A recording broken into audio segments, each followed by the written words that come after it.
quite a bit of our discussions so far today have set us up very nicely for the discussion that we're going to be having next. Our topic is a provocative one, even paradigm shifting. Nothing is more fundamental or considered more true than the growth paradigm. That more economic growth and more stuff means we're all better off.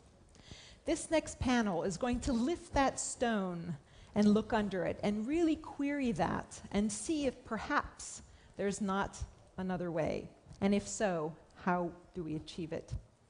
So our session moderator tonight is Julia Marton-Lefèvre, if you'd like to come up. Amongst her many roles, she is the chair of the advisory board of the Sustainable Biomass Partnership. She's also just stepped down as the longest-serving Director General of the International Union for Conservation of Nature. I have had the pleasure of working with Julia twice in my career, and I happen to know that you have had this beautiful blouse for a number of years now.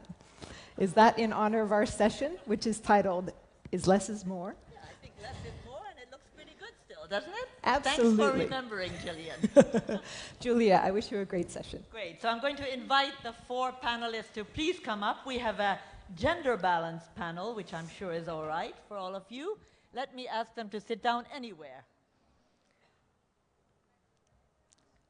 Navi, why don't you come here? Irina, you're going to take a chair that matches your jacket. Wonderful. Okay, so we have a wonderful panel and indeed a very, very, very challenging theme. So let me first introduce the panel for you. I'll do that in an alphabetical order to begin with.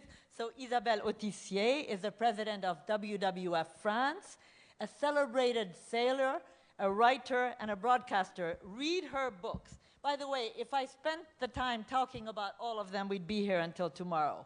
Irina Bokova is serving her second term as the Director General of UNESCO. And I know that you were not selected twice to be DG of UNESCO because you're a woman, but because you're very talented. However, I should say that you are the first woman to serve in this position since the organization was founded in 1945.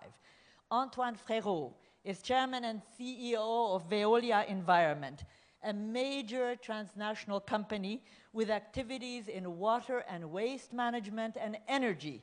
So obviously very linked to doing more with less.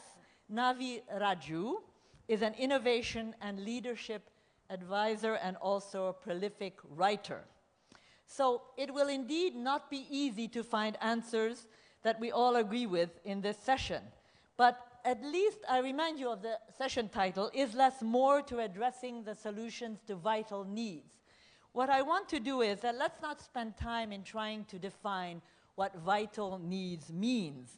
Let us agree, or I hope that you will all agree, that vital needs must mean that all, and I mean all, 7.5 billion of us, we all deserve to live in peace. We deserve to have access to clean water, clean energy, clean air, safe housing, health, and education, and many more things. This would be, in my opinion, vital needs for all of us. But we're not going to discuss that. So, there have been countless writings about doing more with less, which may be, frankly, easier said than to do. Basically, this is about eliminating inefficiencies and still producing results. So instead of buying a new jacket, I pull this one out, and I think it still fits anyway. So how can we do that in a world heading toward 10 billion people? This is really a challenge. And how can we do all this in a timely manner? We don't have too much time. I think that we know. So is more with less possible? Or should we think about doing it in less time? We also only have 1 hour here.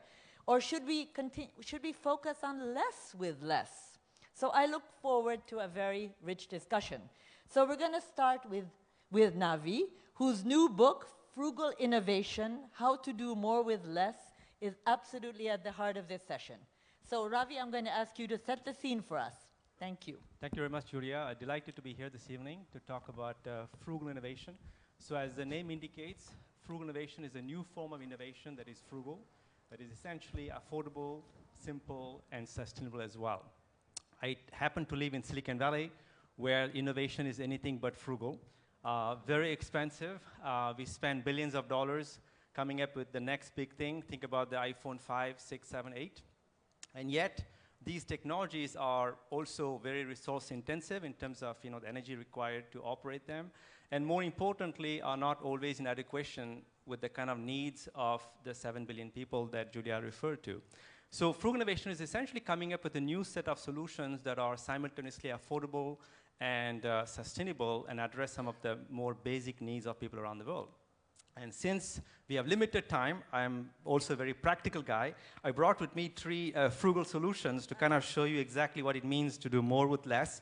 The first solution happens to be addressing a major problem facing millions of premature babies around the world.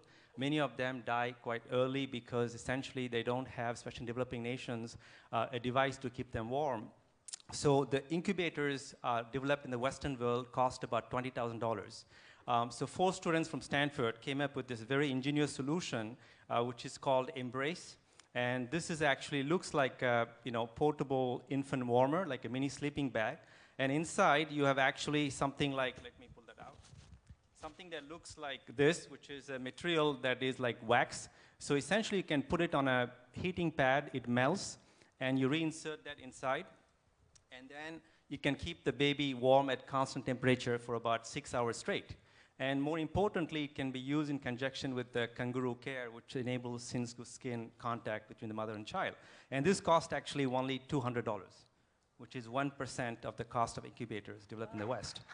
And more importantly, it has sold the lives of 160,000 babies worldwide in about just 3 years. So that's an example in the healthcare.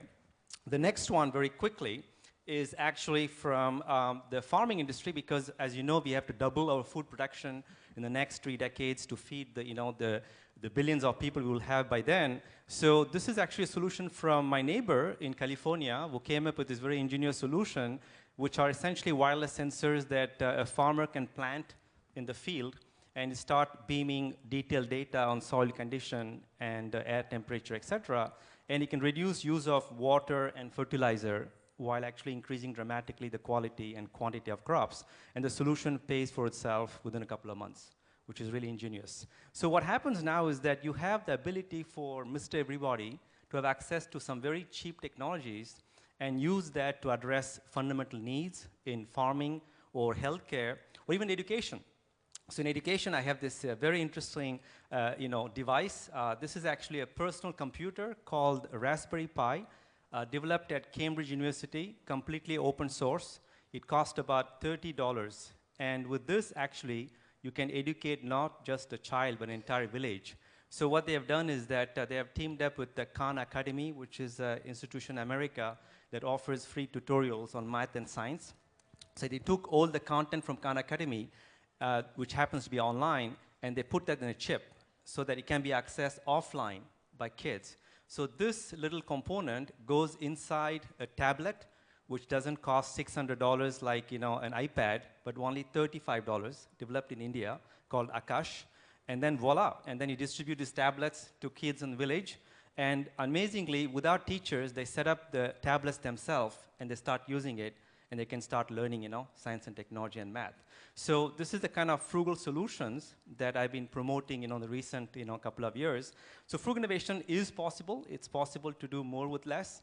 And I think that essentially, in today's resource-constrained environment, it becomes, even more vital to kind of focus on these basic needs you talked about, the vital needs. And instead of trying to invent the next big thing, sometimes a simple thing can address, make a big difference. Great, thank you very much. So, I have 2 quick questions for you. One is, do we have to be inventors to live with less? Not necessarily. My point is essentially that there are now more and more tools that are becoming easier to use. So things like, we call tech shops or fab labs. So even if you're not an inventor, for example, these kids had no knowledge about how to make it. And so this is a very provocative statement I'm going to make today, is that ignorance is the new source of competitive advantage. The less you know about a sector, the more disruption you can bring to the sector. So that's why these kids essentially are not inventors. They're not born as inventors, but now you have a mechanism now and a community that can make you become inventor very quickly. So that's why I think, yes, we all have to not just invent, but reinvent ourselves as well, and the society as well. So I have read your book, and I think you have reinvented yourself. Can you just explain, are you living with less?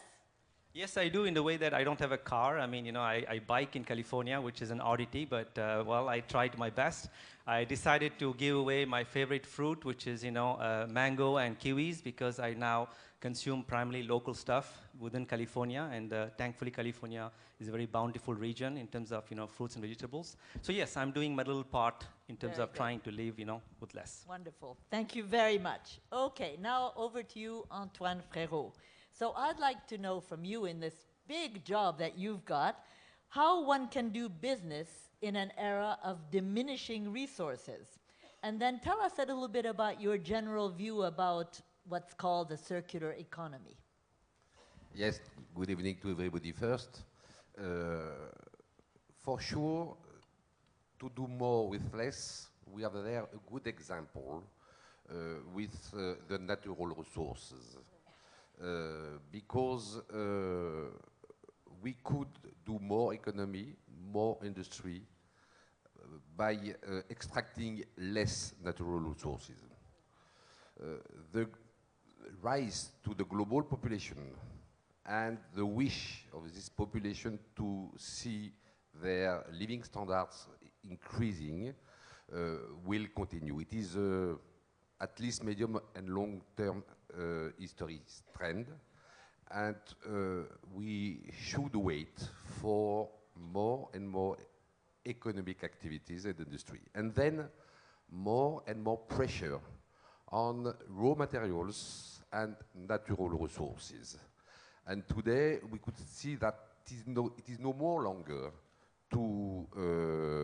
possible to exploit more the planet and the nature ad infinitum.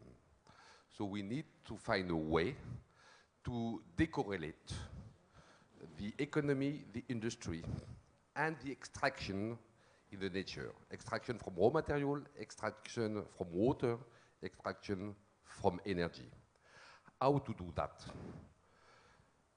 The answer is by systematically transforming waste into new resources, by giving value to what was seen as worthless. So we need to move from a linear scheme, linear logic, take, make, and dispose, to a more circular one, transforming the waste of somebody to a resource for another one.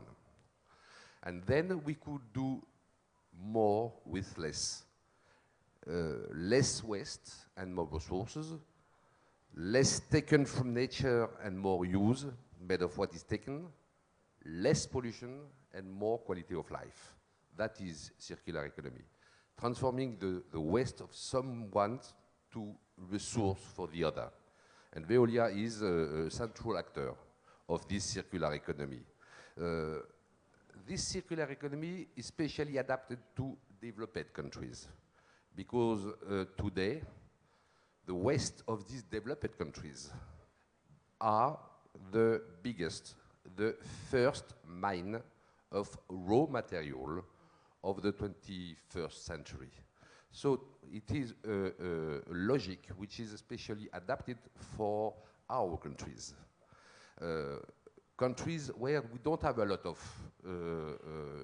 natural resources.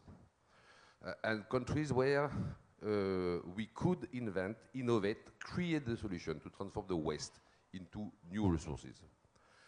There is some difficulties to do that. First, because of the sorting of waste, which is too much manual, so we need to automatize more and more the sorting of the waste. Secondly, to find all the techniques to transform the waste into resources.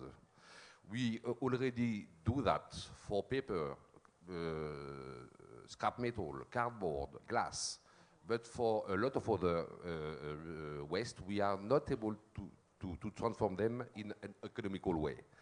And the big difficulty is to match the cost of the traditional resource with this recycled resource.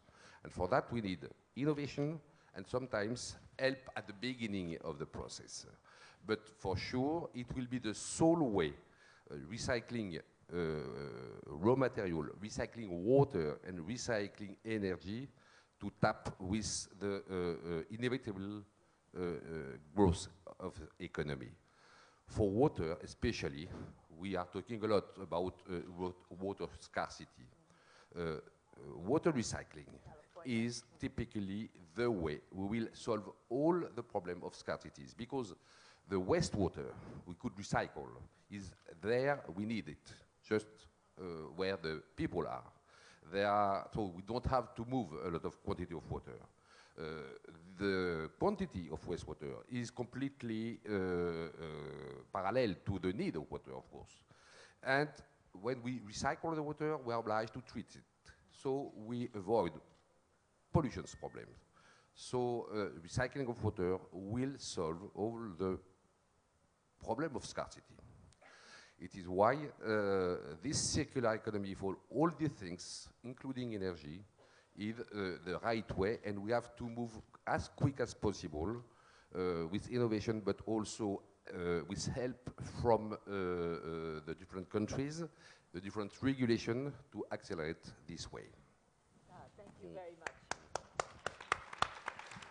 So I have to say that, I have to confess, I don't know if you know this, but I have actually been to one of the Veolia's waste management sites. And I think, like many people, I was also a little bit cynical about recycling, although I always do it, of course.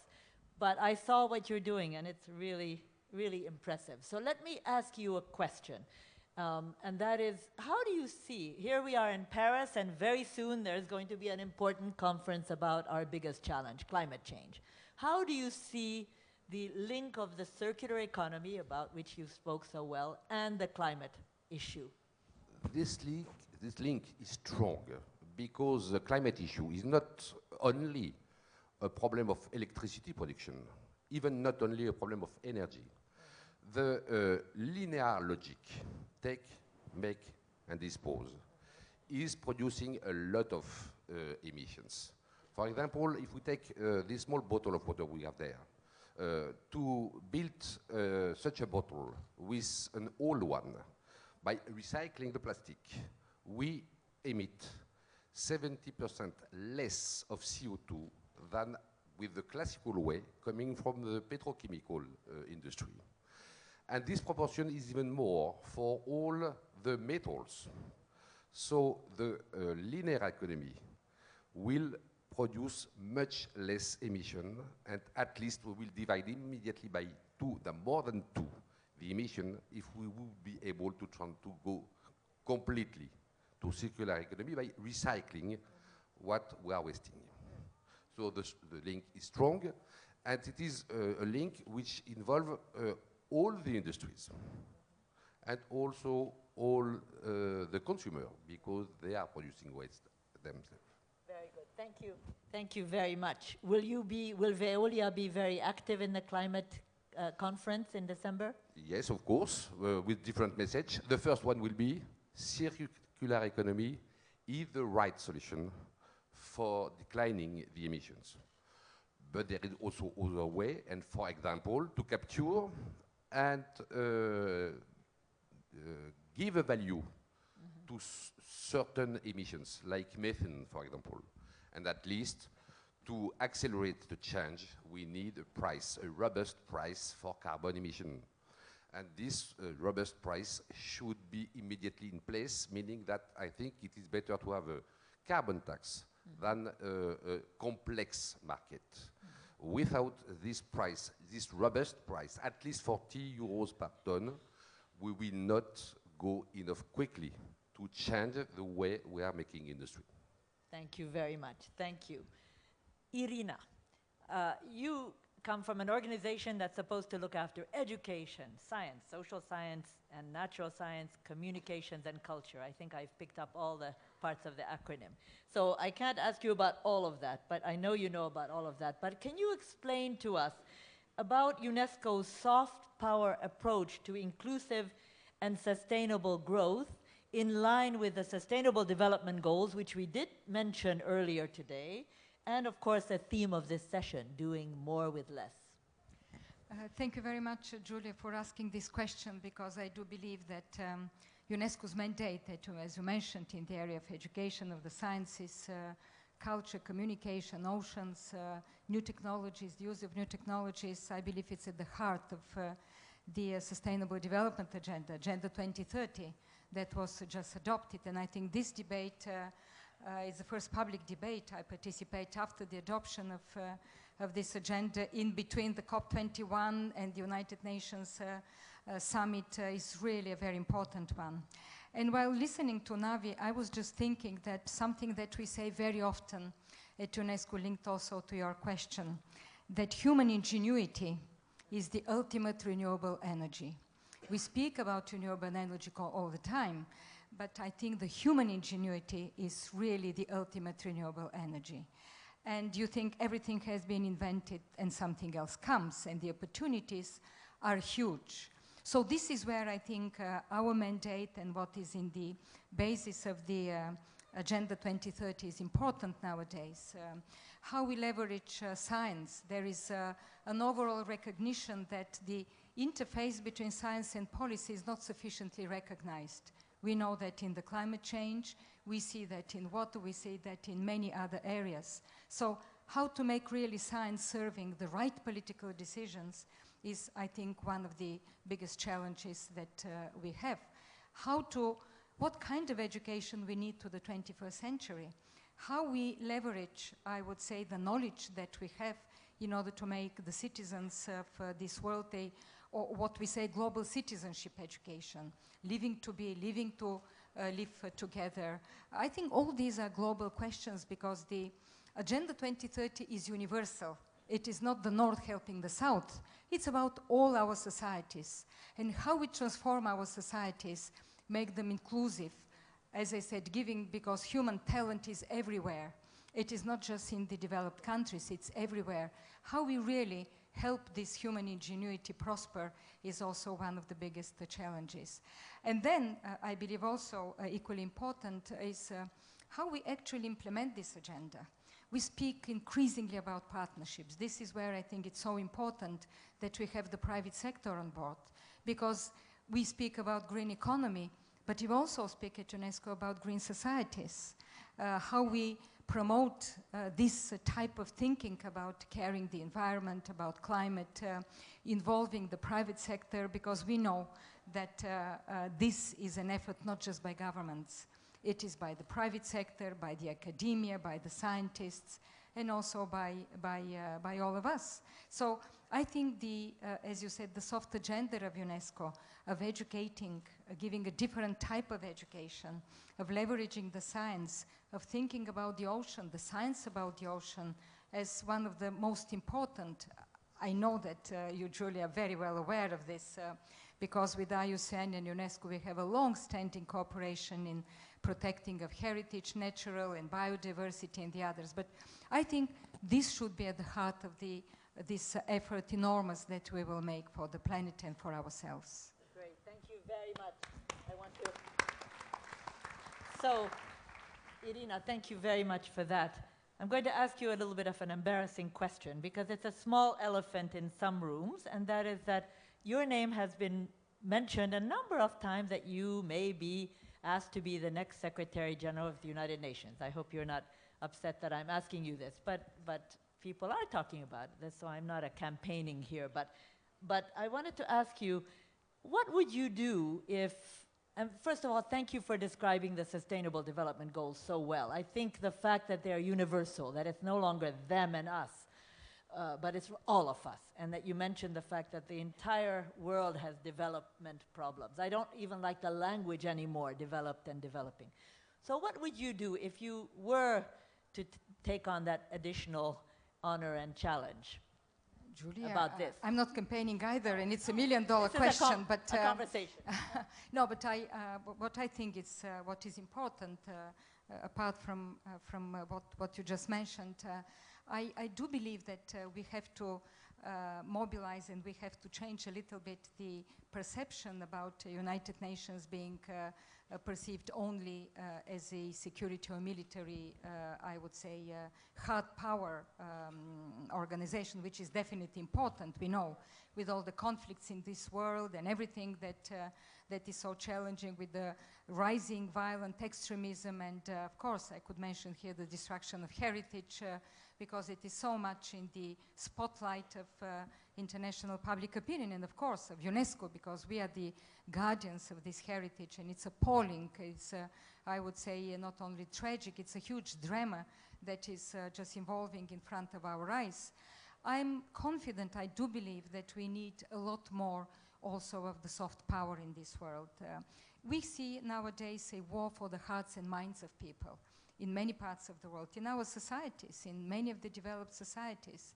And I do believe that we have to win this war. We have to win this war by empowering these people, young people. We have to teach them tolerance. We have to teach them some cultural competencies. We have to go back to some values. I think we really need this soft power in order to make societies more at ease with themselves, more balanced, and of course, to have the economic growth that is so much needed. With less. Thank you very much. Thank you very much. I'm absolutely not campaigning, but it would be good to have a woman in that position for sure. That we're campaigning for that in any case. Thank you very much. So, Isabelle, I'm going to turn to you last, and then we'll open it up for questions. And the reason I asked you, even though your name begins with an A, is because I think getting these messages out beyond our own circles to reach, if possible, every single human being on this planet is so important. And you, as an individual, have done so much in this. So how do you explain to us how you manage to communicate a very, I think, an obvious thing for me, but that is that healthy ecosystems really provide human well-being. They're not just something that bird lovers or tree huggers do, but it's really for everyone. Yes, thank you, Julia. I think we just have to speak from where we are. So, excuse me, but I take my own example, which I know a little bit. I used to be a scientist, a marine scientist, and I worked doing 10 years with fishermen. And what can I see doing this job? I could see how we were devastating oceans, how we were overfishing.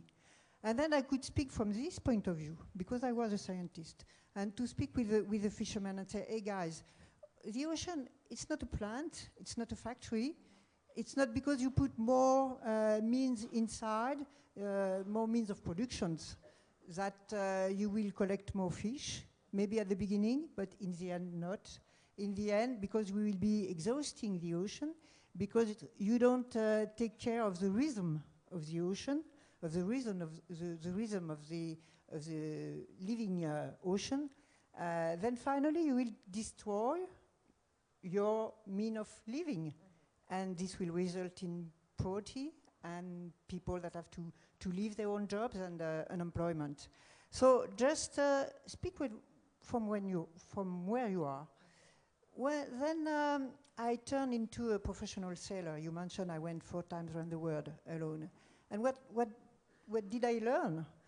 I learned that if I want to go safely from one point to another point, first of all, I have to look around me, to look at nature, see what are the waves, what are the skies and the clouds. And then I have to take, first of all, in account nature.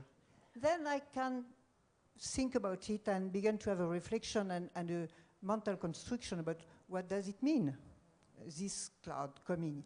And then first of all, nature, then reflection. And in the end, then I can develop a strategy and say, okay, in this nature with this and that signals, then I have to do this or that to go safely from one point to the other one. And when I come back at land, first of all I say, wow, people say, they seem to do the contrary. First of all, they have a strategy, and then they look at nature and see if it fits or not. And most of the time it doesn't. So how can I communicate that? I have to use what I am. I am a famous sailor. So people are dreaming about ocean. So they want to share my experience. So I have to share this experience with this point of view, telling the people how it's important to look first of all at the nature and then to act as a human person. So it's the same. The third example is as president of chairwoman of WWF.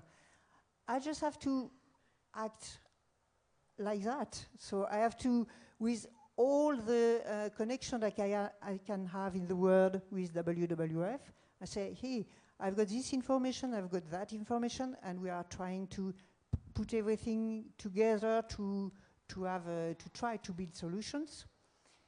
I just speak from where I am. We are all parents. We all have neighbors. We can vote in many countries. We are, of course, we are maybe in NGOs. We are maybe in groups of people sharing some, I don't know, religion or whatever. We are involved with the others at every stage of our life. So each of these places are places to speak, are places to share, and are places where we can really have these messages go through. Great, thank you very much, thank you. Let's give a hand to Isabelle, who is very, very famous in France, by the way, and I think in many other countries. Let me ask you a question. First of all, you said you were a scientist, but in fact, to read the messages from nature in your boat, when you're often by yourself, from what I know about you, you have to still be a scientist. So one of the biggest challenges that I have seen in the world of science, and that's where I started my career, is that scientists, however great they are not very good at communicating their important messages in a way that people understand. How did you cross that bridge? Of course, science is complicated. To describe the environment, to describe the process, it's pretty difficult. So how can you translate that in a simple language? Like we were speaking about global warming. Global warming, it's very difficult to understand really, all the processes that are, inside this word of global warming. But you can just simply say, well, look, we are taking this carbon inside of the soil. And we are just, because we burn it, just throwing the carbon by billions and billions of tons in the air. You will have a result. This will give a result. And this result is not good for us because it's a greenhouse effect. Yeah. So it's very simple to explain that. Yeah. Even if you don't understand exactly what is on with this carbon and why it's a greenhouse effect and this and that, but just explaining the people, now we have to leave the resources, the fuel resources inside the soil and not throw them in the air. I think everybody can understand that. Yeah, very good. I hope that, however, when you explain that, I'm sure you do, because I know that you also have a heart, not only a great mind, that you explain to people that when we started to throw that carbon in the air, we didn't know what it was going to do, but now that we know, we have a responsibility.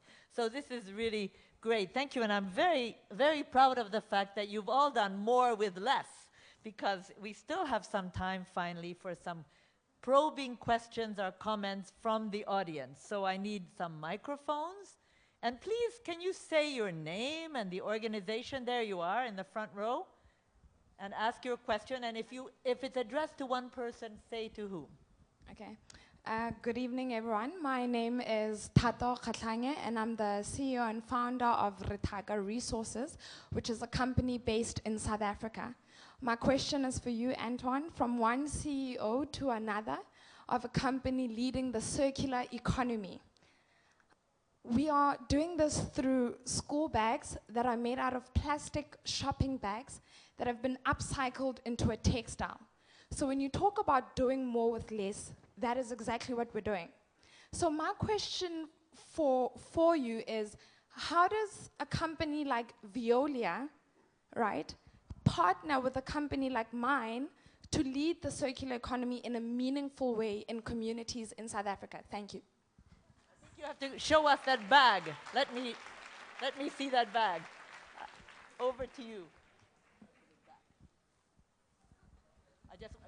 I wanted to show it to you just to make sure when you talk about partnering. I could confirm it is full plastic. So I think the best way we could collaborate will be for us, for you, we will guarantee the raw material you need for your production in terms of recycled material. Plastic is a very good example. If paper, cardboard, or scrap metal, or even glass are well recycled, plastic is not. Only 25% of plastic around the world are recycled. The plastic of PET, of the bottle of water, are well recycled, but not the other. We in Veolia are working on new techniques to allow this recycling by treating all the difficulties we could have in the waste plastic and to separate, sort the different type of plastics and to be competitive in front of the classical way to produce the other type of plastic. For polypropylene, for the other sort of polyethylene, we think now we know to do that, and we have patents about that. So we could at least produce these recycled plastic and propose to you to use them. But there is still innovation to come for other type of plastic, and plastic is around 20% of the waste globally in the world. And if we are able to recycle almost 100% of plastic, we will double the rate of recycling around the world. So for that, we need people who need and use this recycled plastic. Thank you for being here. Great, thank you very much. I think you two should continue the conversation, and the bag looks really good. I'm just going to give a chance for this part as microphone 4. Go ahead, please. Hello, everybody. Thank you so much for such an inspiring discussion. My name is Samara Sheehan. I'm from ABB Switzerland, and I was a part of the Solar Impulse project, the solar airplane that's flying around the world. Yeah, thank you. Bravo. We know you're pilots. My question to you is following. We've been listening a lot about growth, economic growth, growth in each direction. And I read recently a research that we are very soon hitting the 4-degree limit of the heating of planet Earth, which is the no return point. So we don't know which effects this has on our planet. So in which way you see the solution? We talk a lot about environment, about education, about policies, but actually, in my opinion, not much is being done. So in which way do we need really strict, from tomorrow, government regulations? Okay, high pollutants, as you mentioned, high pollutants need to pay a lot. We need to limit our consumption. We all here come from a highly consumption countries. So that is my question. Thank you. Okay, thank you very much. Now, don't forget that the dinner session is also going to be about climate and what we're going to do. But let me ask Irina, what are we going to do about the climate challenge? No, I think Christiana will speak a lot. Tobiana will speak a lot this evening about it. She's a great scientist, a great campaigner, a great, I would say, passionate advocate also for some strong decisions. I think first and foremost we have to ensure that COP21 takes decisions. I think this is very important. There is a certain momentum, and and then after that, I think we have to continue, because there is some kind of a feeling that, oh, the COP21 will go, there will be some decisions on emissions and this and that. It is just the beginning, I think. And this is where the private sector can play a hugely important role. We organized at UNESCO with the Global Compact of the United Nations in May a conference on private sector and climate. I think it's key, because private sector should be, in fact, the industry should be the leader, and then to listen to the scientists. If you don't listen to the scientists, politicians will not take the right decisions. And scientists have to speak very clearly. Navi, do you have an idea? What are we going to do about the climate? What are you going to invent for us other than that wonderful airplane flying around the world? Well, I mean, I'm not the best qualified person. I'm neither a political scientist or a macroeconomist, so I won't even venture there. But I would just say that, you know, I think I'm more a believer in bottom-up solutions, and I think that I was very impressed by this recent article in New York Times about how in California, where I live, which is not synonymous with frugality or you know, really caring about climate change, they care now about water scarcity. Yeah. So it's amazing how what we call in behavioral economics, nudging, which is essentially if you want to save the planet, you need to have some encouragement from your kids or from your neighbors. So there are some interesting behavioral economics tools that can be also brought in to actually, yes, at the policy level, we can drive a lot of changes, but how would you get citizens to adopt frugal behaviors? So now I think there are some interesting economic tools now at our disposal. So that's how I would go about doing it, essentially change behaviors and then give the tools for people at a more, kind of more at the grassroots level to take care of the, you know, climate change problem in a way that is more relevant from their point of view. Very good, thank you very much. And of course the solar impulse is a great communication activity. What do you think about it, Isabelle? Yeah, I think COP21 is a milestone, just a milestone, but we have to push forward up to have the best COP21 we can, because the political signal is very important. And the political signal comes from us, the citizens of the world. So we have to be mobilized all over the world. We have to take care of this discussion, even if we think it's, you know, it's only for the top people at the top level, and this discussion doesn't involve the people. Yes, this discussion involves all of us. So we have to be mobilized all during the COP and before and after. Because at the end of the COP, I mean, nothing is done. Everything is beginning. It's the beginning for doing really seriously things with the companies, with the people, with the cities, and all over the world. So the thing is, okay, COP21, it is something, but what we will decide then will apply in 2020. In between, we have got 5 years. Yeah. And we can begin right now. Exactly. Very good. Thank you very much. I think we need to, you've indicated that in your response. We really have to stop saying we're going to save the planet. The planet, we have to remember, would be just fine without us. We have to save ourselves a little bit more than we have, and we don't have very much time to do it. I think there's another question from number 2. Yes. Okay. Hi, still Joanna Bryson. Remind us where you're from. Joanna Bryson, University of Bath. Good. We've talked about resources that are dwindling or how we can recover those, but one that is always the same size is the space on the planet. And as we find, even assuming in a technophilic future, we find a way to you know, deal with the climate change and all these other questions, we're still taking over more and more of the space from the biodiversity. And so I'm wondering if there's any discussion about fertility, about whether or not it's a human right to choose how many children you have, or whether we have to, sustainability includes really essential questions of family planning. Okay, so that's a big question about the population. Who would like to say something about how much space we have on the planet? Just Isabelle. one word. You know that the more educated are the girls, and the less kids they have. So, well, this is a kind of answer. I think so. Irina, do you want to add? No, to that? I think there is plenty of evidence that educate women, they will have less children. Educate women, environment will be better protected. Educate women, they will be better for societies, for health, for inclusion. I think it's plenty of evidence about it. And that is why our priority, but not only ours, we work with many partners, is education of girls, education of adolescent girls, because this is a very, I would say, a critical phase and very neglected by the international community phase.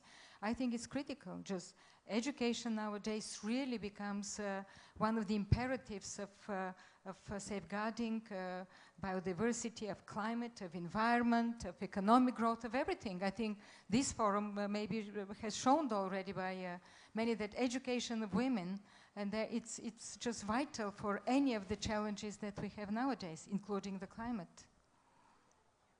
Thank you very much. I think we have a question here. Yes. Hi, my name is Prashant Mahajan. I'm part of Sapien Nitro, part of Publicis Group. So, yeah. So the question is more a comment, and then I want okay. So it's a more a comment, and I want reactions from the panel on this. I think we talked about governance, we talked about a lot of things, but we did not talk about us, right? We are one of the biggest contributors to this, right? We throw away a perfectly working phone to get a new one. We'll throw away clothes which are perfectly working fine. We'll do all that stuff, right? And as a society which is sort of really consumed with consumption, it is one of the biggest problems that we have. And how do we go and really change that mindset? If we don't do that, and the marketers are obviously using that to go and sell more and more stuff, even though they're perfectly working.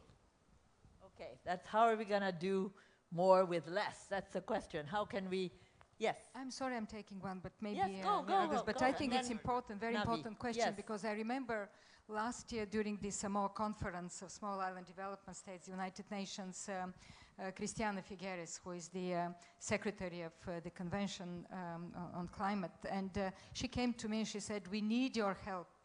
I said, but we are not in the negotiations. We are not about emissions. We are not about this and that. She said, no, we need you because the agreement will be reached. But then, as the gentleman said, how we implement it, how we change the mindsets, we need then to educate people. And this is where education for sustainable development comes into the picture. There has been a decade of the United Nations about education for sustainable development, and we had a major conference last year in Nagoya with 150 ministries of education, and many countries are including already this in their curricula. I think this is critical. If we don't, we just mentioned about it, if we don't really teach from the benches of school, from very early on, what is at stake and implant this into the people, we will never succeed. Yes, it really does depend on each of us. Navi, did you want yes, to? I have a couple of elements of answer. It's a very good question. Thank you for that. The good news is that if you look at the next generation of consumers, I'm 45, so almost like an old guy, but if you look at the next generation coming in, the Gen Y and Gen Z, they're going to be very big adepts of what we call the sharing economy. That means that for them, the relationship, vis-a-vis consumer products is not one of ownership. I buy a car as a status symbol, but I won't have access to a car on demand as a service. So things like carpooling, car sharing actually is going to explode because 67% of young people want to do that way, consumption, the shared way. So I think the circular economy is one big pillar of this kind of a frugal society. The second one is going to be the sharing economy. And interestingly, being Indian, what I'm baffled is to see how quickly this concept of sharing economy is taking off in a country like India, which is good because they can escape from the trajectory of essentially take, make, dispose, and enter a different dimension. The second one is that we can blame regulators for a lot of things, but in Europe there's something interesting happen. There's a law passed against what we call planned obsolescence. That means that planned obsolescence. That means that what happens is that the reason you throw away iPhone is because after 3 years the system essentially becomes defective. So the law now prohibits electronic manufacturers to do that. So you can now prolong the life cycle of products as well. So, and this is going to be exciting because what's happening now is that you have retailers like, Leroy Merlin, which is essentially a big group in this country of do-it-yourself retailer. They're going to partner with a platform called Tech Shop near Paris, a gigantic one. Why that's relevant for us? Because if tomorrow your washing machine breaks down, you don't have to throw it away. You just take the spare part, go into that tech shop, and you 3D print it, bring it back home, and voila. You can use it again. So those are the kind of new platforms that are emerging as well to kind of make us citizens much more responsible socially and environmentally. So. Yeah, and I think we should talk about it. We should be proud of the fact that we don't own a car, that we are wearing an old shirt, for example. We as leaders, and you all are that, we should really make this a buzz so that people think it's cool to reuse things and to move into that circular economy. One more question here. Thank you. My question is to Ravi. Of course, I'm very excited about frugal technology, as you mentioned, and what you showed specifically. I'm excited because it's small, it can do a lot, it's transportable, and you can take it to the rural areas as well. And I'm familiar with the incubator, for example, that you showed and its history.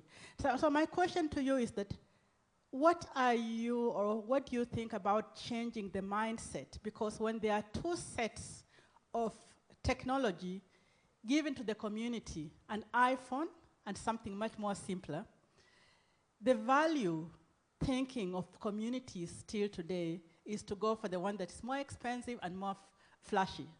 And we haven't actually addressed how we change people's thinking to go for what is more practical. The second thing is that people believe if something looks so simple, then it's not going to last, etc. Many, many attitudes towards that. Could you speak about how you change the mindset and really make those things valuable? Absolutely, and I think these are very, very interesting questions.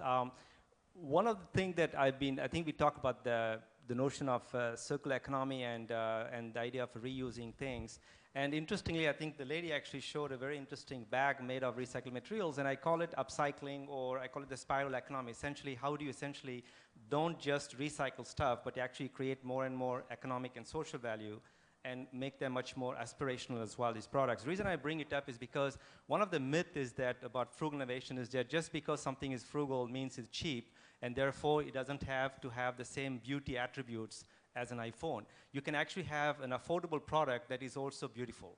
And that's why the equation to solve for frugal innovation is to actually have a product that is beautiful and affordable and simple and of good quality and sustainable. And that's why it sounds like mission impossible, and yet it can be done. So for example, in southern India, there is a French-Moroccan engineer who actually solved the problem of indoor air pollution. Because what happens, a lot of women actually cook, as you know, with wooden pieces and things like that, which creates soot, which is very destructive for health.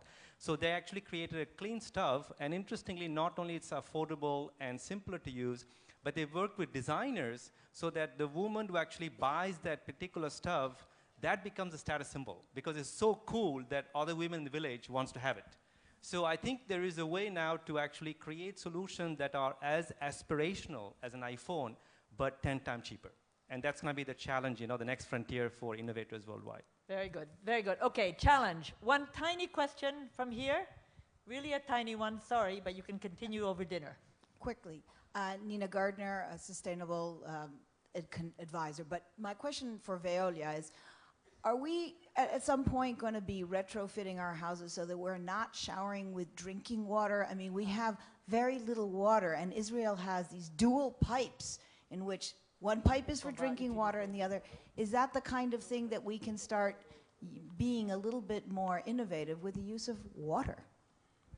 Yes. Water for our shower. Yes. When I was talking about recycled water, it is completely safe and clean water. We could do clean water and even ultra pure water with a complete wastewater. And to use the wastewater from the houses or from the industrial to transform it in clean and tap water, it is less expensive than to desalinate the seawater. So, for example, in Singapore, Veolia is using and treating the wastewater coming from the wastewater system and producing ultra pure water for the electronic industries.